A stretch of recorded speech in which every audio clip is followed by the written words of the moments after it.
అంటే మనుషులం, జంతువులం కాదు కదా. మనం జంతువులం కాదని, చెట్లు కాదని, రాళ్ళు రప్పలు కాదని, భూమి కాదని, కేవలం మానవులు మాత్రమే. మనందరంటే మనుషులం అని ప్రతి వ్యక్తి, ప్రతి మనిషి ఎవరికి వారికే తెలుస్తుంది. ఎవరికి ఏం చెప్పాలా? లేదా బాబు నువ్వు మనిషిగా జంతువు అంటే ఏం చెప్తాడు? మనుషులని చెప్తాడు.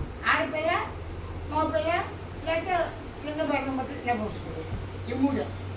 ఈ ముగ్గురు మానవుల కింద వస్తారా? రెండు బెల్లం బట్టి జంతువుల కింద వస్తారా? గట్టిగా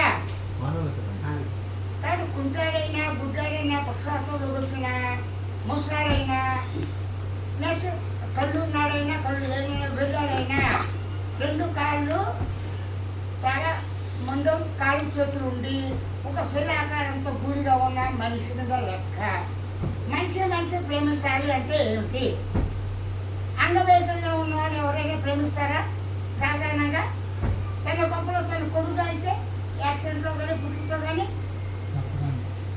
అవరు కదా. అదే పెళ్ళని మన్నాడే యాక్సిడెంట్లో మొగుడు కాళ్ళు పోయినాయి, అన్నీ బాగానే ఆస్తులు ఉన్నాయి, వెళ్ళి పెడతావా? కాబట్టి ఇక్కడ ఏంటి? పుట్టుకతోనే లేదా మధ్యాంతరంలో ప్రకృతి వల్ల కానీ, తుఫాను వల్ల కానీ, భూకంపాల వల్ల కానీ, వర్షాల వల్ల కానీ, ఇతరుల యొక్క చేష్టల వల్ల కానీ, జంతువులతో కానీ ఏదైనా సందర్భంలో యాక్సిడెంట్ జరిగినప్పుడు యాక్సిడెంట్ అనుకోకుండా జరిగిపోతాయి. వాటిలో గుడ్డాడుతారు. ఒకటి యాక్సిడెంట్లో మెంటలు ఉన్నాడు కూడా మంచాడు అవుతారు, చాలు తగిలి గుర్తుకు వస్తాడు. కాబట్టి మనం మానవులు కాబట్టి మనిషిని ప్రేమించడానికి వాడి అవసరాలు ఏం కావాలి? మనిషికి ముఖ్యమైన అవసరం ఏది? అన్నీ కావాలా? ఒకటేనా? కాదు, ఇది కరెక్ట్. రెండు ఒకటి అనుకుంటున్నా, నీవు అన్నీ ఉండాలి. ఏ ఉండి చూపు పోయింది, పోతే పది ఇంకో కన్ను ఉందని ఊరుకుంటావా?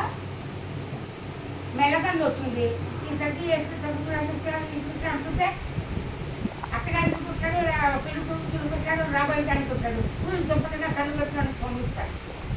కాబట్టి ప్రతిదీ కావాలి. ప్రతిదీ ఎప్పుడు కావాలి?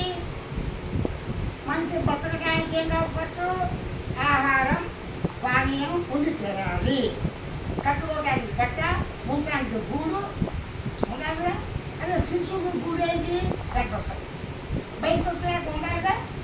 అంటే కట్టుకోవడానికి గట్ట కూడా రక్షణే.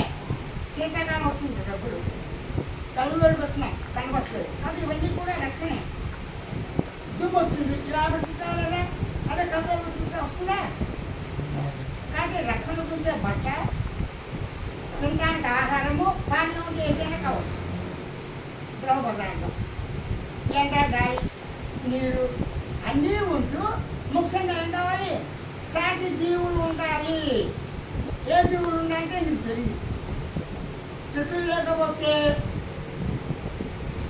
మొక్కలు లేకపోతే ఆ ప్రదేశంలో మనిషి ఉంటాడా? మనుషులు చోట చెట్లు ఏమీ లేకుండా ఉన్న స్థలం భూమి ఎక్కడ చూపించు. ఎడారిలో కూడా ఓయాసిస్ ఉన్నాయి. కాబట్టి మనిషితో పాటు ఉన్నాయి చెట్లు, చేపలు, కొండలు, చెట్లు అన్నీ ఉన్నాయి. వాటి సంబంధించిన పక్షులు, జంతువులు. ఒకడేంటి? పెట్రోల్ కొట్టుకుంటూ బతుకుతాడు, ఒకడు పెట్రోల్ కొట్టుకుంటూ పెట్రోల్ అమ్ముతాడు. కాబట్టి ఏంటి? ప్రతిదీ కూడా మనిషికి కావాలంటే కష్టపడి శ్రమ పడాలి. ఆ శ్రమ దేని గురించి? తింటాడు. పక్షులను అమ్మాడు, అమ్మే పక్షులతో వాడు ఎవరైనా తింటాడా? తిండు. వాడికి ఏం కావాలి? అలాగే ఆదివారం గుర్తించడానికి కూడా క్రమక్రమంగా అన్ని వాటిని తింటాం. మళ్ళీ చెట్లు పొలాలు తిన్నాడు కదా, ఒక మాంసం తింటాడు కదా. కాబట్టి అన్నీ తింటారు. అందరూ తింటారా లేదా అనేది వేరే విషయం. కాబట్టి మనం ఏం చేయాలి? వాడికి కూడా వేట. వేట అంటే నిద్ర లేవగానే ఆకలి అంటే కదా. మనిషికి ఆకలి అవుతుందో, నిద్ర లేవగానే ఏదో వస్తుందో తెలియదు కదా. ఆకలి వేస్తుంది, బెట్టాకు ఆకలి వేస్తుంది, పిల్లాడికి పాలిస్తుంది. వాయు వర్ష చిన్న పెద్ద ఉండదు, తెలుగు 3 గంటల వంటలు ఇస్తుంది. అదే పెట్టినది పొద్దున్న లేవగానే ఏం చేస్తాయి? ఆ గుడ్డు పెడితే మోగొచ్చి వెళ్ళిపోతుంది. గడ్డలు రెడీ అయితే పొలం ఈ విధంగా వెళ్ళిపోతాయి.